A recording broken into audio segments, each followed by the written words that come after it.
खासदार सुप्रिया सुळे सध्या बोलतायत, आपण थेट जाऊया तिकडे. राहिलेली नाही.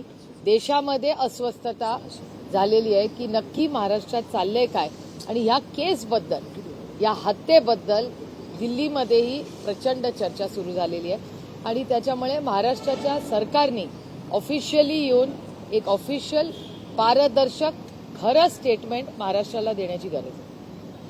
या सगळ्या प्रकरणानंतर पालकमंत्री पदाबाबतची चर्चा, तर त्यांनी काही फरक पडेल असं वाटतं? अजितदादांनी ते स्वीकारावं बीडचं पालकमंत्री पद असं म्हटलं. तुम्हाला खरं सांगू, म्हणजे निवडून आल्यानंतर सरकार बसलं, सरकारची जबाबदारी.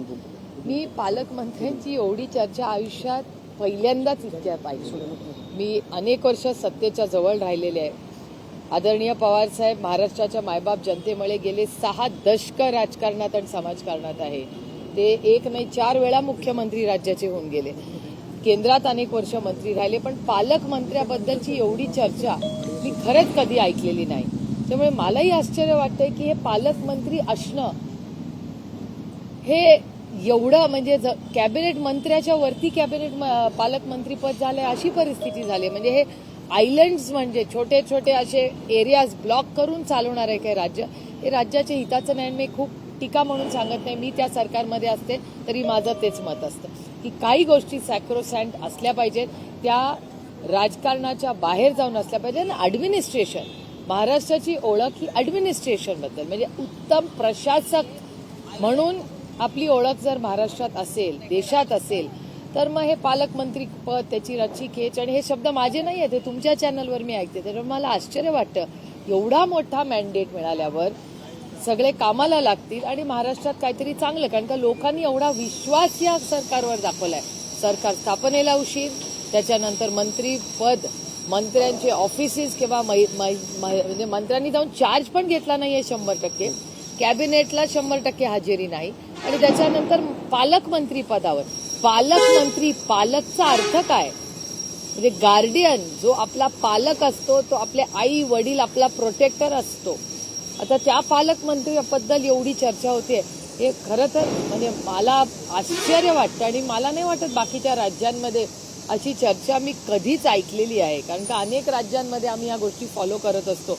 पण पालकमंत्र्याबद्दल एवढं, आणि पालकमंत्री असेल, जबाबदारी द्या आणि कामाला लागा. त्याच्यावर एवढी चर्चा का? म्हणजे मला वाटतं डिपार्टमेंटवर एवढी चर्चा झाली नसेल तेवढी पालकमंत्र्यांवर होते. ताई, लाडक्या बहिणीचे निकष जे आहेत ते बदलण्यात आलेले आहेत. धुळे शहरामध्ये ना ज्या अपात्र बहिणी आहेत त्यांचे पैसे आता परत सरकार जमा झालेले आहेत, परत पुन्हा निकष बदलले जात आहेत. ताई, मी हे मागच्या वर्षीही बोलले होते आणि मी कालही हे बोललेले मीडियाशी बोलताना की हे अपेक्षितच होतं. मागच्या वर्षी माझ्यावर तेव्हा कोणालाच विश्वास नव्हता. मी मागच्या वर्षी हे सातत्याने प्रत्येक भाषणात बोलत होते आणि खूप गांभीर्याने, म्हणजे माझी तुम्हाला विनंती आहे की आता सरकार त्यांचं आलंय, एवढा मोठा मॅन्डेट त्यांना मिळालेला आहे, त्यामुळे प्रत्येक गोष्टीत मला काही त्यांच्याबद्दल तू मेमे करत बसायचं नाहीये, पण on a very serious note. आणि माझ्या अपेक्षा देवेंद्र फडणवीसांकडून आहेत, कारण का मी त्यांना खूप गांभीर्याने आणि एक सिरियस राजकारणी आणि एक ॲडमिनिस्ट्रेटर म्हणून त्यांच्याकडून अपेक्षेने बघते. आणि आज ते एका अतिशय महत्वाच्या पदावर बसलेत, जिथे कैलासवासी यशवंतराव चव्हाण बसलेले आहेत, दादा बसलेले आहेत.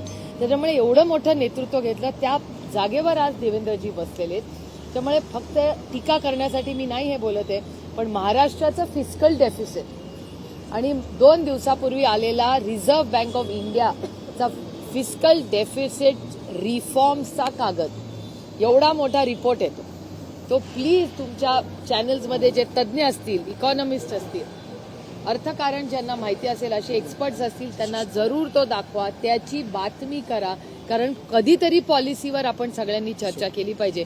आणि ह्या फिस्कल डेफिसिट आणि रिफॉर्म्सवर मी स्वतः बजेटमध्ये बोलणारच आहे, पण राज्य आणि केंद्रचं नातं आणि पुढचं येणारं महाराष्ट्राचं बजेट हे खूप गांभीर्याने घ्यावं लागणार आहे, कारण का इकॉनॉमीमध्ये स्लो डाऊन झालेला आहे. मी म्हणत नाही, केंद्र सरकार देशाचा आणि जगाचा डेटा सांगतोय. आणि आजच माझ्याकडे एक स्लाइड आली आहे ज्याच्यात बेरोजगारी ही या देशात वाढलेली आहे असा हा डेटा सांगतो. तो मी तुमच्यावर शेअर करीन, मी ट्विटही केला असेल आतापर्यंत. त्यामुळे अतिशय बंद होईल का नाही मला माहिती नाही, पण म्हणजे तो निर्णय सरकारचा असेल. पण फिस्कल डेफिसिट म्हणजे सरकारचा होणारा खर्च, आणि अनेक वेळा इलेक्शन चालू असतानाही लोक म्हणत होते की डीपीटीसीचे पैसे वळवले जात आहेत. हे काय आहे, खरं नक्की काय आहे, आरोप प्रत्यारोप करण्यापेक्षा मला वाटतं ह्या सगळ्यावर एक व्हाईट पेपर काढून महाराष्ट्राला या सरकार ज्यांना एवढं मोठं मॅन्डेट मिळालंय.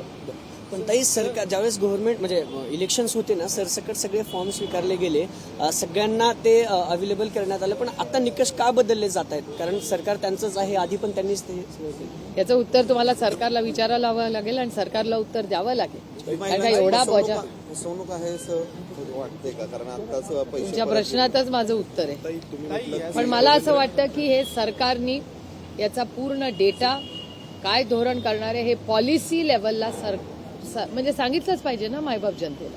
ताई, तुम्ही म्हटलात की देवेंद्र फडणवीसांकडून तुम्हाला अपेक्षा आहेत, अर्थ खातं अजितदादांकडे आहे, अजितदादांकडून तुम्हाला काय अपेक्षा आहे? नाही, म्हणजे गेले 15 दिवस त्यांचं कुठलं स्टेटमेंट आलेलं नाहीये, त्याच्यामुळे मला माहिती नाहीये त्यांच्या डिपार्टमेंटमध्ये काय चाललेलं आहे. मुख्यमंत्री रोज टीव्हीवर दिसतात आणि त्यांचे स्टेटमेंट्स मी ऐकते. परवा म्हणजे मला अगदी त्या दिवशी देवेंद्र फडणवीसांना ते दौरा बघितल्यानंतर पूर्णपणे आर आबांची आठवण आली. कारण का ते आर पाटील मॉडेल आहे आणि आबांनी जे काम केलं तेच पुढे देवेंद्रजी पुढे नेत आहेत, याचा आम्हाला आनंद आहे आणि त्याचं मी मनापासून स्वागत करते. आणि त्याच्यामुळे ॲक्शन मोडमध्ये आज सरकारमध्ये काल मला आनंद वाटला की काल संध्याकाळी शिंदे साहेबही टीव्हीवर दिसले, त्यांनी काही निर्णय घेतलेत असं तुमच्या बातम्यांमध्ये आज सकाळच्या वर्तमानपत्रातही आलेलं आहे. त्याच्यामुळे हे सोडून दुसरं कोणीच मला दिसत नाही कुठे. त्याच्यामुळे नक्की सरकारमध्ये कोण काय काम करतंय याची काही क्लॅरिटी येत नाही. आणि जीएसटी काउन्सिलच्या मीटिंगला पुन्हा एकदा म्हणजे हा विषय माझ्यासाठी फार गंभीर आहे.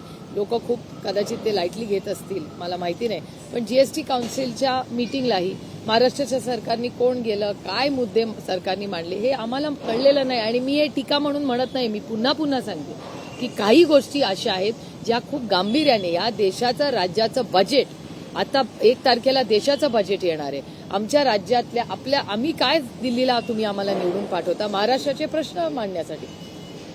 आणि महाराष्ट्राचे प्रश्न मांडायच्या आधी आम्हाला तुम्ही नॉर्मली प्रथा अशी आहे की मुख्यमंत्री बोलवतात, जे मला म्हणजे अपेक्षा आहे की यावेळेस देवेंद्रजी पार्लमेंट सुरू व्हायच्या आधी आम्हाला बोलवतील. आम्हाला ब्रीफिंग केलं जातं सगळ्याच खासदारांना, सगळ्याच पक्षाच्या, की आम्ही एक राज्य म्हणून लॉबिंग हा वाईट शब्द नाही, काही वेळा चांगल्या गोष्टीसाठी लोक लॉबिंग करतात.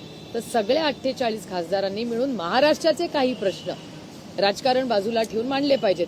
तसे जीएसटीचे इश्यूज असतील ना राज्याचे जे पेंडिंग आहेत केंद्र सरकारचे, तर महाराष्ट्राची काय लाईन आहे जीएसटी काउन्सिलमध्ये आम्हाला नाही माहिती. रेल्वेसाठी आम्ही एकत्र असतो नेहमी सगळे. रेल्वे डिपार्टमेंटला अश्विनी वैष्णवजींना भेटायला अनेक वेळा महाराष्ट्रातले आम्ही सगळे खासदार एकत्र जातो.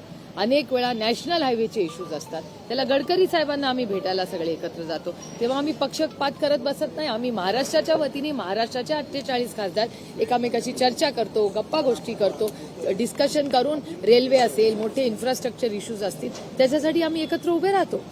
त्याच्यात काही राजकारण नसतं, ते राज्याच्या हितासाठी आम्ही एकत्र जातो.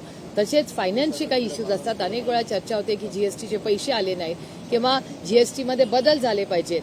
हे झालेच पाहिजेत ना, मागण्या राज्यांनी केल्या पाहिजेत, पण त्या काय मागण्या आहेत ह्या तर आम्हाला कळल्या पाहिजेत. ताई, बीडचा जो विषय आहे तर पोलीस आणि सीआयडीचं पथक तपास करतं, पण युतीच्या ज्या प्रदेशाध्यक्ष आहेत अजित पवारांच्या पक्षाच्या संध्या सोनवणे यांची चौकशी झाली होती आणि एक पक्षीय पातळीवरती देखील हा तपास या प्रकरणामुळे जाताना दिसला. मला खरंच याची माहिती नाही. मला जे काय वर्तमानपत्रात येतं किंवा टीव्हीवर दिसतं त्याच्यावरूनच माहिती येते. पण माझी एवढीच अपेक्षा आहे की बीड आणि परभणी या दोन्ही केसेसची राजकारण बाजूला ठेवून, आणि मी कालही हेच बोलले की मला एका गोष्टीचा समाधान आहे की महाराष्ट्रातला संपूर्ण मीडिया आणि आता देशाचाही मीडिया गेले 26 दिवस सातत्याने प्रश्न विचारतो. आणि हे माणुसकीच्या नात्याने कधीतरी माणुसकी दाखवा, संवेदनशीलपणा हा एवढा मोठा मॅन्डेट आल्यावर दाखवणं आणि पारदर्शक कारभार करणं एवढीच अपेक्षा आहे ना या मायबाप जनतेची आणि आमच्याच सगळ्यांची. त्यासाठीच धनंजय मुंडेंचा राजीनामा घेण्यात यावा अशी मागणी होती. नाही, मी सुरेश धसांचंही स्टेटमेंट काल बघितलं, बाप्पांचं स्टेटमेंट बघितलं मी, आणि अनेक लोकांची स्टेटमेंट्स अशी येत आहेत. मला वाटतं संवेदनशीलपणा आणि जबाबदारी.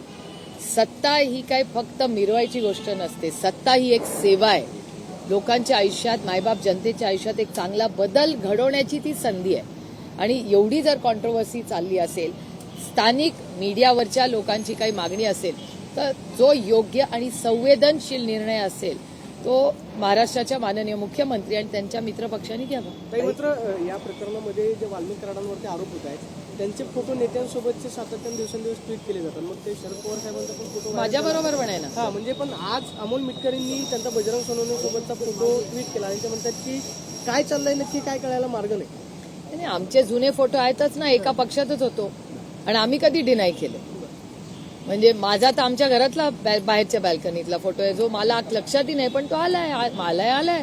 एकाच पक्षात आम्ही काम करत होतो. कदाचित धनंजय मुंडे जेव्हा त्यांच्या वाढदिवसासाठी गोविंद बागेत आले असतील, कदाचित वाल्मिक कराड त्यांच्यावर आले असतील आणि हे फोटो आहे. आम्ही कधीच डिनाय केलेला नाहीये ते. आणि डिनाय करण्यासारखं काय आहे त्याच्यात? आम्हाला कसली चोरी आहे? आम्ही कधीच म्हणलं नाही आमचे त्यांचे संबंध नव्हते. आमचे संबंध होते तेव्हा एका पक्षात होतो, एकत्र काम करत होतो, त्याच्यात गैर काय? ताई, व्याघ्र प्रकल्पाचा एक विषय आहे. उमरड कराडला ना F2 जे छावे पिल्ले आहेत खरं तर वाघाचे, त्यांना तिथल्या स्थानिकांनी घेरून त्यांना त्रास देण्याचा प्रयत्न केलाय, पण वन विभागाकडून कुठली ऍक्शन घेतली नाहीये. तिथून याआधी पण 2 ते 3 व्हिडिओ अशाच प्रकारचे व्हायरल झाले. सरकारने याकडे पण गंभीराने बघितलं पाहिजे. नाही, काल मीही तो व्हिडिओ पाहिलेला आहे आणि कालच माझं फॉरेस्ट डिपार्टमेंटशीही बोलणं झालेलं आहे. काय झालंय की उमरेड असेल, ताडोबा असेल, देशामध्ये सगळीकडेच आजकाल टायगर सायटिंगमध्ये खूप जास्त लोक उत्साही झालेले आहेत आणि it's a form of tourism. त्याचे काही जे नियम कायदे आहेत ते फॉरेस्ट डिपार्टमेंटनी पाळावे एवढीच माफक अपेक्षा. कधी कधी काय होतं, लोक एक्साइट होतात, लहान मुलं असतात त्याच्यामुळे उत्सुकता मुलांमुळे पालकांमध्ये असते. पण सेफ्टी फर्स्ट, कारण का शेवटी ते वाईल्ड जंगल आहे, त्याच्यामुळे सेफ्टी, सुरक्षितता ही महत्वाची आहे. आणि ते नियम कायदे, जो डिस्टन्स ठेवणं असेल किंवा अशांत बसणं असेल, कारण का मी गेले 20-25 वर्ष दरवर्षी ताडोबाला जाते, कारण का मी एक ॲव्हिड फॉरेस्ट लव्हर आहे.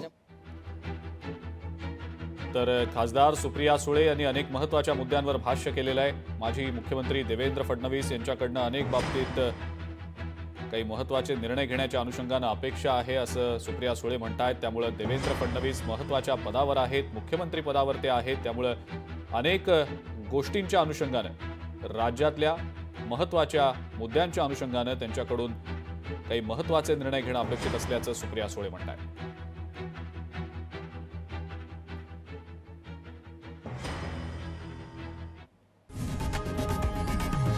लोकशाही मराठी ऐका, पहा, जागरूक रहा.